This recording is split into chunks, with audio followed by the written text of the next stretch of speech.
Pirmą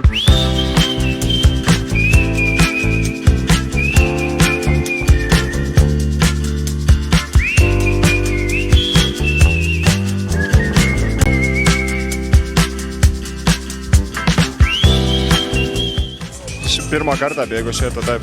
Ir kaip įspūdžiai? Gerai, trasa smagi, truputį mašinos maišėsi, bet šiaip smagi trasa, viskas gerai. Šiek tiek karšta. Ar patenkintas rezultatu?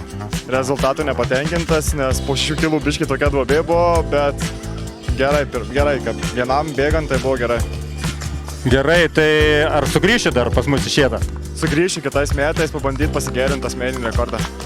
Sugrįžtu dėl to, kad man patinka miestelis, nes jisai yra mažas ir norisi jį išpopuliarinti, kad visi kiti, ta prasme, kad kiti sugrįžtų čia ir išbandyti trasą.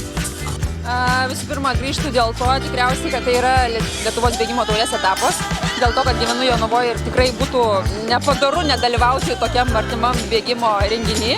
Ir iš tikrųjų visai patinka atmosfera, nes 5 ratai po 2 kilometrus, palaikančių yra daugiau, bėgikų irgi sutinki, tai tas ir priverčia grįžti.